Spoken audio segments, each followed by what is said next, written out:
Just sit right back and you'll hear a tale of a fateful trip that started from this tropic. Cars not a single luxury, like Robinson Crusoe, it's primitive as can be. So a 3-hour tour turned into 3 seasons of chaos. 7 castaways, 1 tiny island, and enough plot holes to sink the SS Minnow 100 times over. But behind the coconut radios and the slapstick disasters, nothing made sense. The professor built everything except an escape. The Coast Guard got real rescue calls. And one actor recorded his lines drunk while nobody noticed. These are 20 weird facts about Gilligan's Island. Number 20. The theme song was supposed to be Calypso's. Just sit right back and you'll hear a tale of a fateful trip that started. When Sherwood Schwartz created Gilligan's Island, he had a very specific vision for how the show would sound.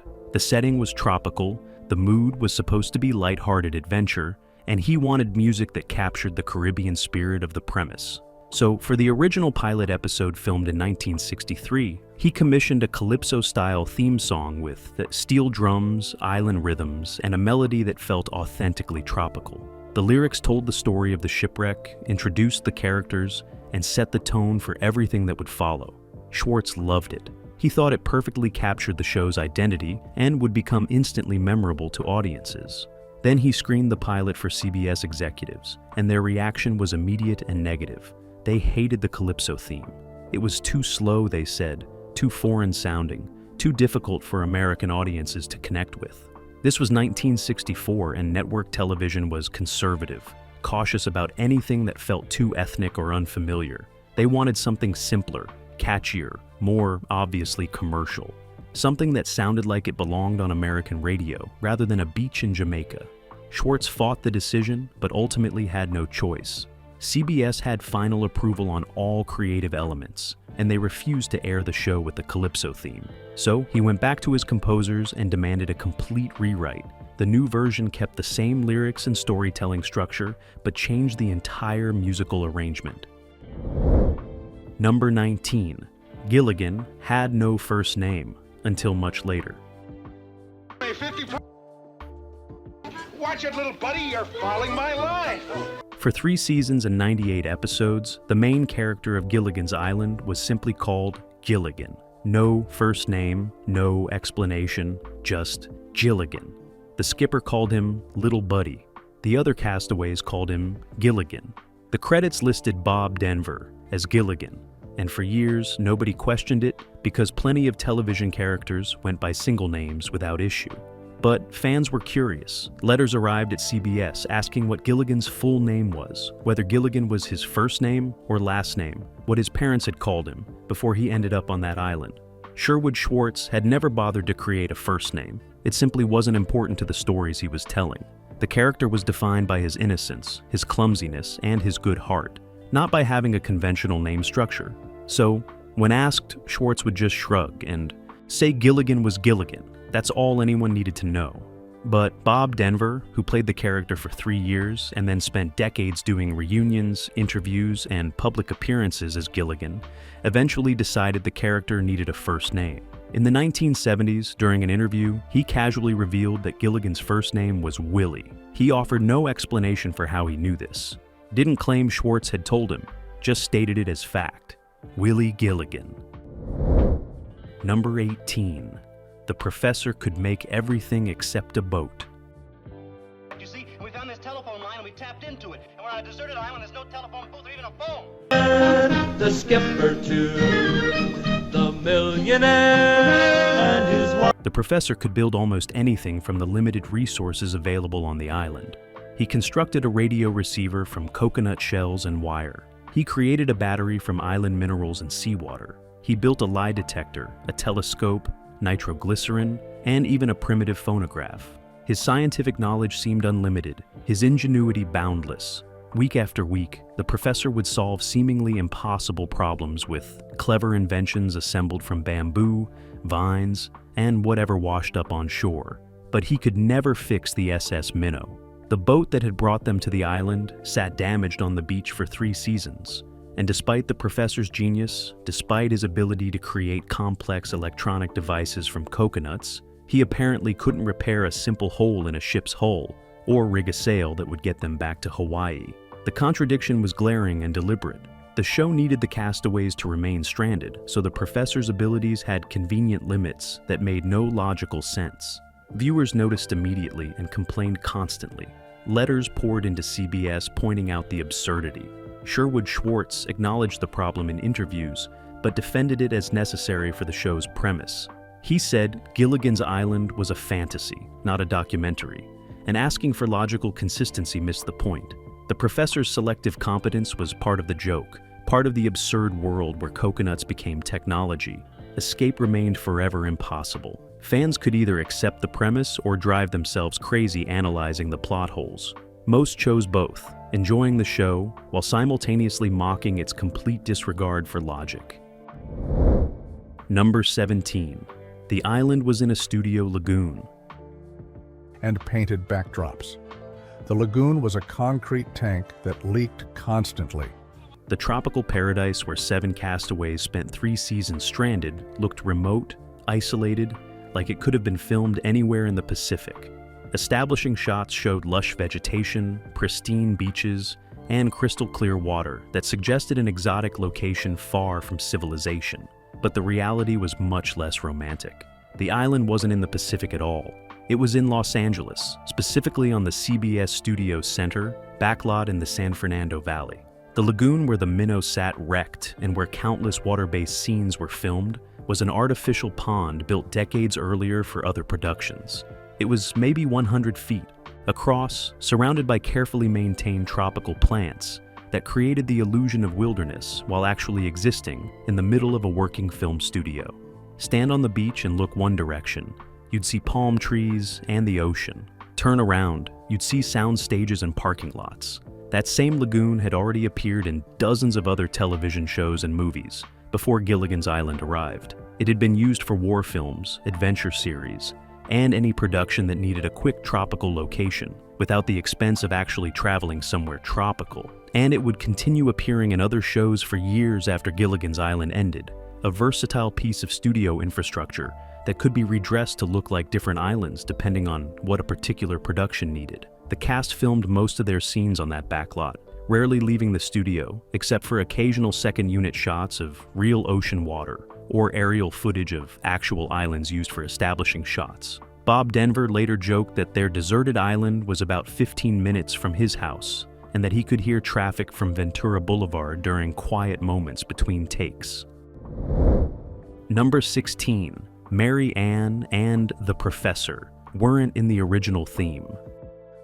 The movie star and the rest are here on Why?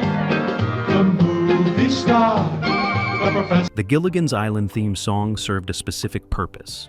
It introduced the characters, explained how they got stranded, and set up the show's premise in under 60 seconds. But when the series premiered in 1964, that introduction was incomplete. The first season credits named 5 of the 7 castaways explicitly: Gilligan, the skipper, the millionaire, his wife, and the movie star.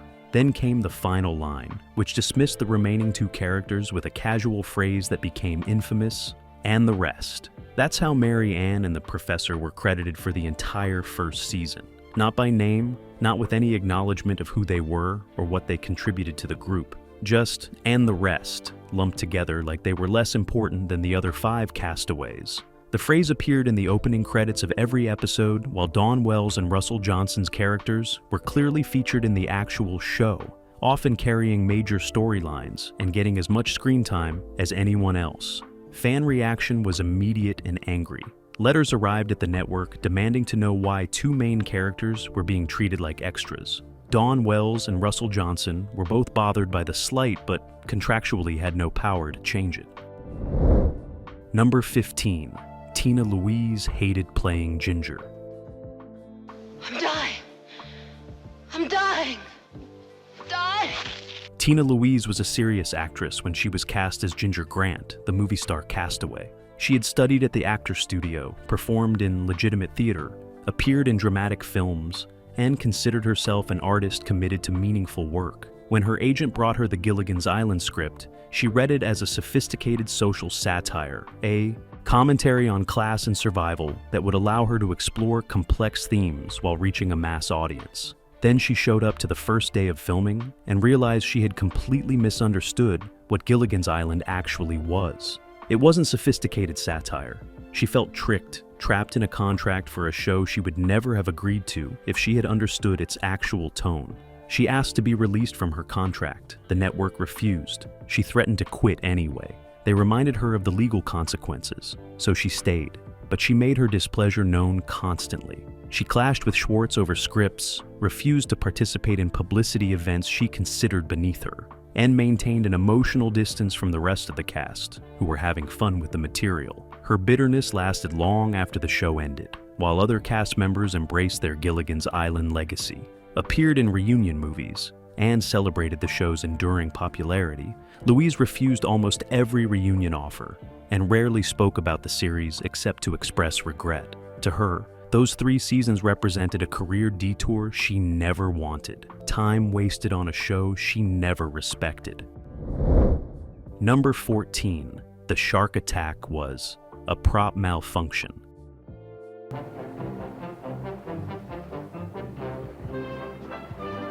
Gilligan's Island featured plenty of water-based scenes that required the cast to swim, wade, or fall into the lagoon on the CBS backlot. These scenes were usually straightforward and safe, filmed in controlled conditions with safety personnel standing by. But during production of a second season episode that called for an underwater sequence involving a shark, something went very wrong, and Bob Denver genuinely believed he was about to die. The production had rented a mechanical shark prop for the scene, a fairly primitive device operated by cables that would allow the shark to appear to swim through the water menacingly. It wasn't sophisticated technology by any measure, just a rubber model on wires that could be pulled through the lagoon to create the illusion of danger. Denver was supposed to swim near it, react with terror, and escape while the camera captured his panicked response. They rehearsed the scene on dry land, walked through the choreography, and everyone felt confident about the setup. Then Denver got into the water, the camera started rolling, and the mechanical shark was released. Almost immediately, something malfunctioned. The cables controlling the shark's movement either broke or got tangled, and suddenly the heavy rubber prop was no longer moving in a controlled path. It was sinking and drifting with momentum directly toward Denver underwater. From Denver's perspective beneath the surface, he saw a shark-shaped object coming at him fast, with no indication it was going to stop or turn. He didn't know the cables had failed. He just knew something large and potentially dangerous was heading straight for him, and he needed to get out of the way immediately. He panicked, thrashed toward the surface, and came up coughing and shaking while the prop shark settled harmlessly to the bottom of the lagoon. The crew pulled him out, explained what had happened, and apologized for the malfunction. Denver was shaken but unharmed. They reset the scene with better cable management and filmed it successfully on the second attempt. But for those few seconds underwater, Bob Denver experienced real terror on a comedy show that was supposed to be completely safe. Number 13. The Coast Guard received real rescue calls. Skipper! Be high tide by half an hour. We're ready to launch. Gilligan's Island premiered in September of 1964 to an audience that was generally television literate and understood the difference between fiction and reality. Most viewers watched the show, enjoyed the silly comedy, and never confused it with actual events. But apparently not everyone made that distinction. Within weeks of the premiere, the United States Coast Guard started receiving phone calls from concerned citizens reporting that 7 people were stranded on an island and needed immediate rescue. The calls came from different parts of the country, different demographics.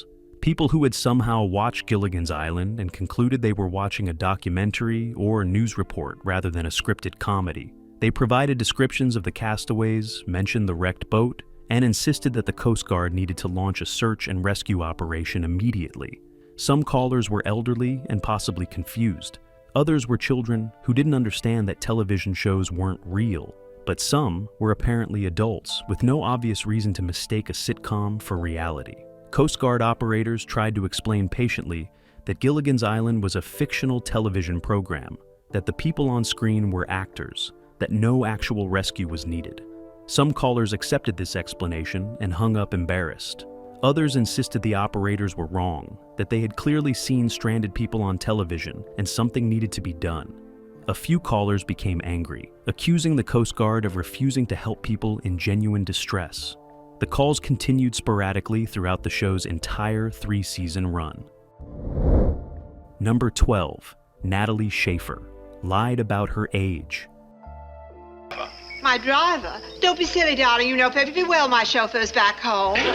Natalie Schaefer played Lovey Howell, the millionaire's wife, for 3 seasons of Gilligan's Island. She was paired romantically with Jim Backus, who played her husband, Thurston Howell III, and the two created one of television's memorable wealthy couples. On screen, they appeared to be roughly the same age, a married couple who had been together for decades and had settled into comfortable middle-age wealth. But the casting hid a secret that Schaefer protected fiercely for her entire career. She was actually significantly older than Jim Backus. Not by a year or two, but by enough that if the truth had been known during casting, she likely would never have been hired for the role. Hollywood was brutally ageist, especially toward women, and the idea of casting an older actress as the wife of a younger actor violated industry conventions. Wives were supposed to be younger than their husbands, at least in the logic of television casting directors. Schaefer had been lying about her age for years before Gilligan's Island, a common practice among actresses trying to extend their careers in an industry that discarded women the moment they were perceived as too old. She had shaved years off her official biography, maintained the fiction in interviews, and carefully avoided any situation where her real birth year might be revealed. When she auditioned for Gilligan's Island, she continued the deception, presenting herself as an age-appropriate match for Backus. The truth didn't come out until after she died in 1991, when researchers compiling her obituary discovered her actual birth year and realized she had been lying about her age for over 40 years. Number 11, the flag was accidentally flown. Upside down.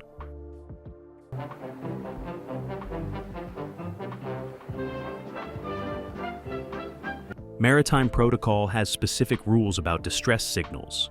An upside-down flag is internationally recognized as a sign that a vessel or location is in serious trouble and needs immediate assistance. Anyone with basic nautical knowledge knows this, and you would expect that a show about people stranded on an island after a shipwreck would get this detail correct. But Gilligan's Island, in multiple episodes across different seasons, showed flags flying incorrectly with nobody on the production noticing or caring enough to fix it.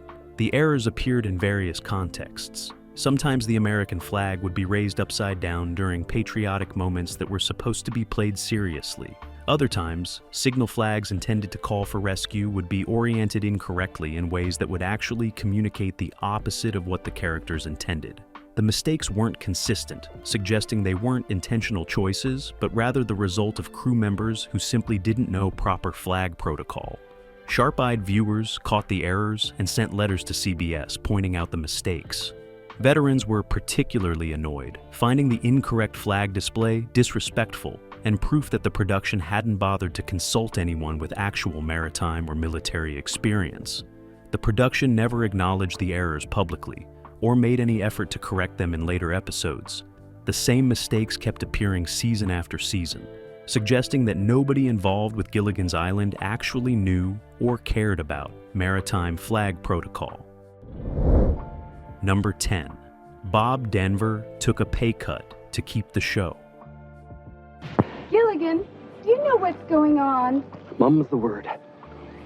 By the end of season 3, Gilligan's Island was still performing reasonably well in the ratings, pulling in consistent viewership numbers that would have justified renewal under normal circumstances.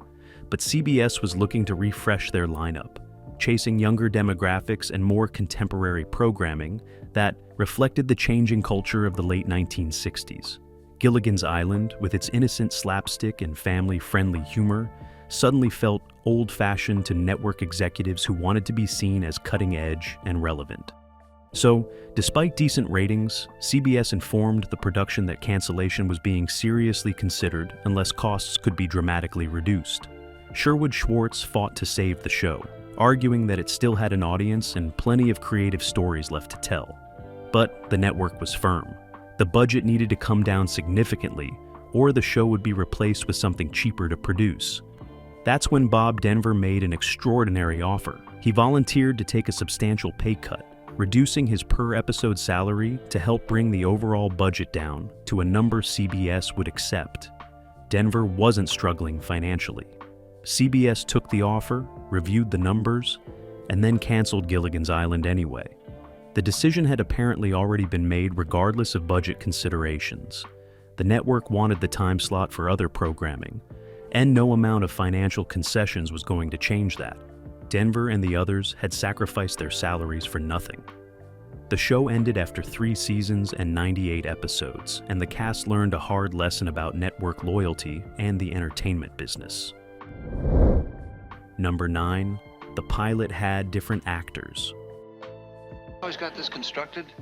If we try to squeeze through or push or pull... When audiences think of Gilligan's Island, they picture the 7 actors who appeared in the series for 3 seasons. But the original pilot episode that Sherwood Schwartz used to sell the show to CBS featured a somewhat different cast. 2 of the characters were played by completely different actors who were replaced before the series officially premiered. The changes weren't minor tweaks. They fundamentally altered the dynamic of the show and demonstrated how much difference casting can make even when the scripts stay the same. The character of Ginger, the glamorous movie star, was originally played by a different actress in the pilot. Her name was Kit Smythe, and she approached the role with a harder edge, more satirical bite, less of the soft vulnerability that Tina Louise would later bring. Network executives watched the pilot and felt something was off. The character wasn't likable enough, didn't have the warmth they wanted, felt too calculating and cold, so they recast, bringing in Louise despite her reluctance and creating a Ginger who was vain but ultimately harmless. The bigger change involved the professor. In the pilot, the character was played by John Gabriel, who portrayed him as slightly befuddled and less competent, more of a comic figure than the calm genius Russell Johnson would later embody. Gabriel's professor was amusing, but not particularly authoritative or believable, as someone who could actually solve the group's problems through science and ingenuity. CBS felt the character needed more gravitas, more legitimate, intelligence to balance Gilligan's foolishness. Russell Johnson was brought in to replace Gabriel, and the difference was immediately apparent. Johnson played the professor completely straight, treating the absurd situation seriously and creating a character who felt like an actual scientist, trapped in ridiculous circumstances rather than a joke scientist created for laughs. The change elevated the entire show, giving it an anchor of competence that made the comedy work better. Both Smythe and Gabriel were paid for the pilot, but never appeared in the series itself. Their version of Gilligan's Island exists only in that unaired pilot, a glimpse of what the show almost became before casting changes created the version audiences would actually see. Number 8. They filmed. During the Watts riots, war-torn cities. More than 100 square blocks were decimated by fire and looters. August of 1965 was one of the most violent periods in Los Angeles history. The Watts riots erupted on August 11th, triggered by racial tensions and police brutality, and quickly spread across south-central Los Angeles. Buildings burned, stores were looted. Violence filled the streets as the National Guard was called in to restore order. 34 people died, over 1,000 were injured, and entire neighborhoods were destroyed. The city was in crisis, smoke visible for miles, a state of emergency declared across Los Angeles County. And in the middle of this chaos, the cast and crew of Gilligan's Island showed up to the CBS Studio Center in the San Fernando Valley and continued filming their comedy about castaways on a tropical island. The studio wasn't in immediate danger. The riots were concentrated miles away in South Central, and the violence never spread to the valley. But the smoke was visible from the lot. News helicopters circled overhead, and everyone working on the show was acutely aware that their city was burning while they filmed scenes about coconut radios and bumbling rescue attempts. Some cast members later said the contrast was surreal and deeply uncomfortable. They would film a silly scene about Gilligan accidentally destroying another escape plan, then return to their dressing rooms and watch news coverage of the riots on television, seeing their city consumed by rage and violence. Bob Denver reportedly asked whether they should shut down production out of respect for what was happening, but the network insisted filming continue on schedule. Number 7. The Howells brought suitcases of cash. On a 3-hour tour. Some classic moments with Thurston and Levy. Sorry, folks, but money can't buy happiness. Anyone who says money can't buy happiness. The premise of Gilligan's Island required a certain suspension of disbelief. 7 people board a small charter boat for a brief afternoon tour, encounter unexpected weather, and end up stranded on a deserted island. That basic setup is plausible enough for a comedy.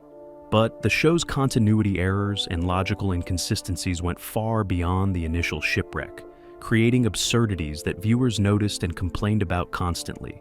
The most glaring involved what the Howells, the millionaire couple, somehow had with them despite supposedly packing only for a 3-hour boat ride. Thurston and Lovey Howell appeared in episode after episode wearing different formal outfits, tuxedos and evening gowns that would have been appropriate for a charity gala, but made no sense for people who thought they were going on a short afternoon cruise. They had multiple changes of clothes, jewelry, accessories, everything suggesting they had packed extensive luggage for what was supposed to be a brief tour that would return them to shore the same day. Even more absurdly, Thurston frequently mentioned having brought large amounts of cash to the island. He would casually reference having thousands or millions of dollars in his possession, pulling out money to bribe other castaways or make deals, despite there being no logical reason to bring substantial cash on a 3-hour boat tour. In one episode, he literally has suitcases full of money, bills stacked in neat piles, as if he routinely traveled with his entire fortune in physical currency.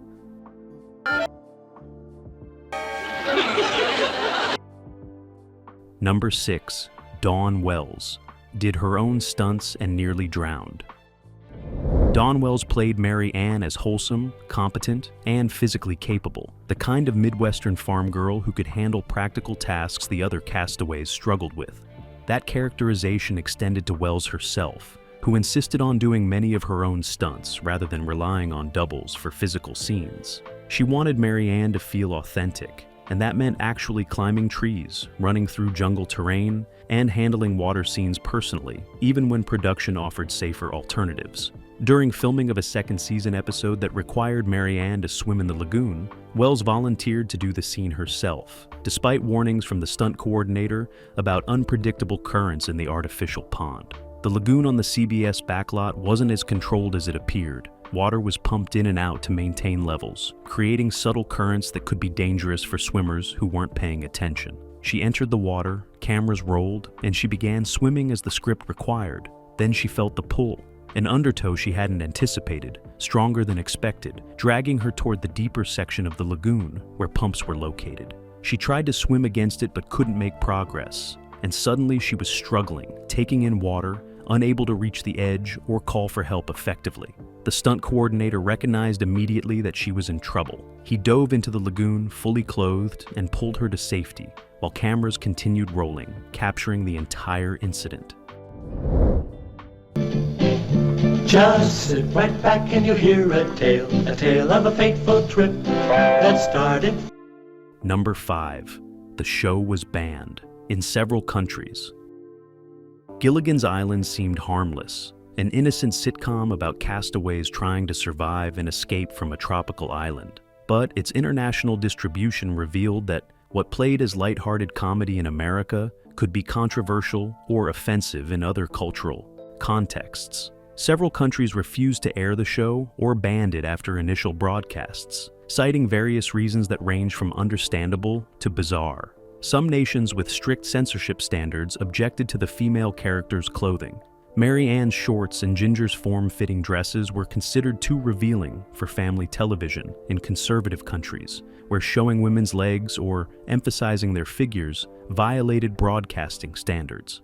These countries either demanded edited versions with different costumes or simply refused to air the show at all, rather than deal with the controversy. Other countries took issue with the show's premise itself, arguing that Gilligan's Island trivialized survival situations and made light of genuine maritime disasters. Government broadcasting authorities in several nations felt the show was disrespectful to people who had actually been shipwrecked or stranded, turning real trauma into slapstick comedy. They banned it not for moral reasons, but because they considered it insensitive to legitimate suffering. Perhaps most strangely, a few countries banned Gilligan's Island because they believed it promoted American imperialism or capitalist values. Rude. Remarkable job, Mr. Howell. Mary Ann wears her hair exactly like that. Number 4. Sherwood Schwartz pitched it as social commentary. When Sherwood Schwartz first conceived Gilligan's Island in the early 1960s, he wasn't trying to create mindless entertainment or simple slapstick comedy. He had a serious conceptual framework in mind, an allegorical examination of social structures and human interaction stripped of modern conveniences and societal rules. He envisioned the 7 castaways as representing different segments of American society, forced to cooperate and build a new civilization from scratch on their isolated island. The premise was deliberately constructed to explore how class, education, wealth, and values would interact when removed from traditional power structures. The millionaire represented capitalism and wealth. The professor embodied science and intellectualism. The skipper was working-class leadership and practical knowledge. Ginger represented Hollywood glamour and superficial celebrity. Mary Ann was middle America and traditional values. The Howells together symbolized old money and inherited privilege. And Gilligan, the everyman, represented innocence and the common person whose mistakes and good intentions drove the narrative. Schwartz believed he was creating social satire disguised as family comedy, commentary on American culture that would work on multiple levels. When he pitched the show to networks, he emphasized these thematic elements, explaining how each episode could explore questions of democracy, resource allocation, class conflict, and community building through the lens of castaways trying to survive together. Number 3. The laugh track was added against the creator's wishes. Bruce. Oh, I think you did a remarkable job, Mr. Howell. Mary Ann wears her hair exactly like that. Sherwood Schwartz had strong opinions about how comedy should be presented to audiences. He believed that good comedy played naturally, that jokes should land based on writing and performance rather than being artificially enhanced through manipulation. When he created Gilligan's Island, he specifically intended for it to be filmed and broadcast without a laugh track, allowing the humor to speak for itself, and trusting viewers to find moments funny without being told when to laugh. He filmed the pilot and early episodes without any audience reaction sounds, leaving the comedy clean and unadorned. The performances were pitched for this approach, with actors playing situations straight and letting the absurdity create humor organically. Schwartz screened these episodes for CBS executives expecting praise for the naturalistic comedy style he had achieved. Instead, the network panicked. Television comedy in 1964 was dominated by shows with laugh tracks or live studio audiences, and executives believed that viewers needed auditory cues to know when something was supposed to be funny. Without laughter on the soundtrack, they feared audiences would be confused, unsure whether they were watching comedy or drama, uncertain when jokes were happening. The absence of a laugh track felt wrong to them, incomplete, like serving a meal without seasoning. They informed Schwartz that every episode of Gilligan's Island would have canned laughter added in post-production, whether he liked it or not. Schwartz fought the decision strenuously, arguing that the laugh track would cheapen the comedy and insult the audience's intelligence. Number 2. Jim Backus recorded. Thurston Howell drunk. Club steward. Well, you haven't got the knack of being idly rich. You see, you should do like me. Just snooze and dream. Dream. Jim Backus brought impeccable comic timing and a perfectly calibrated performance to Thurston Howell III, the millionaire castaway whose pompous obliviousness provided endless comedy. His delivery was precise, his character choices consistent, and his ability to make absurd dialogue sound natural was remarkable. Audiences and critics praised his work throughout the show's run, and he became one of the most beloved characters in the ensemble. But decades after Gilligan's Island ended, Backus made a confession that recontextualized his entire performance. He admitted in interviews and in his autobiography that he was frequently intoxicated during filming, not falling down drunk, not obviously impaired, but operating with enough alcohol in his system that by any reasonable standard he was working under the influence. He would drink before arriving on set, maintain a careful level of inebriation throughout the day, and deliver his performances while slightly drunk. He did this consistently enough that it became his normal approach to playing Thurston Howell rather than an occasional occurrence. The remarkable thing is that nobody noticed. Directors never pulled him aside to ask if he was okay. Fellow cast members never complained about unprofessional behavior. Network executives never raised concerns about his performance quality. Either he was extraordinarily good at concealing his condition, or the character of Thurston Howell, already written as somewhat befuddled and disconnected from reality, provided perfect cover for an actor who was slightly impaired. Backus claimed the alcohol actually helped his performance, that it allowed him to access the character's peculiar logic and oblivious privilege more easily. Number 1. The final episode wasn't meant to be final. No motor cars, not a single luxury. Like Robinson Crusoe, it's primitive as can be.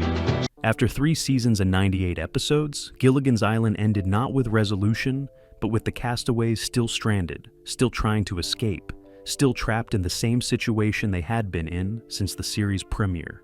The final episode that aired featured yet another failed rescue attempt, another mishap that kept them on the island, another ending that promised more adventures to come. There was no farewell, no special significance, no acknowledgement that this might be the last time viewers would see these characters, because nobody involved with the production believed it was the last episode. CBS had given no indication that cancellation was imminent. Ratings were solid, the show still had an audience, and renewal seemed likely if not guaranteed. So when the cast and crew wrapped production on what would become the final episode, they did so believing they would be back in a few months to film season 4. Scripts were already being developed for the next season. Storylines were planned. The writers had ideas for episodes that would never be filmed. Then CBS announced that Gilligan's Island was canceled, and suddenly that ordinary episode became the series finale by default. Fans who had invested 3 years watching the castaways try to escape were left with no closure, no resolution, no ending that provided any satisfaction. The show just stopped mid-story, frozen forever, with the characters still stranded and still hoping for rescue that would never come within the series itself. The lack of a proper finale infuriated viewers. Letters poured into CBS demanding to know what happened to the castaways, whether they ever got home, why the network would end a show without giving it a real conclusion. The anger persisted for years, becoming one of the most common complaints about Gilligan's Island and one of the driving forces behind reunion movies that were produced decades later, specifically to give fans the resolution the series never provided. Gilligan's Island was never supposed to make sense. It was social commentary turned into slapstick. Filmed on a backlot lagoon while Los Angeles burned, starring actors who hated each other and one who worked drunk. The professor built radios, but not boats. The Coast Guard got rescue calls from confused viewers. And after 3 seasons, it just ended with everyone still stranded. No closure, no escape. If these facts made you see the island differently, hit like, subscribe, and drop a comment about which weird details surprised you most. Because sometimes, the most innocent show hides the strangest secrets.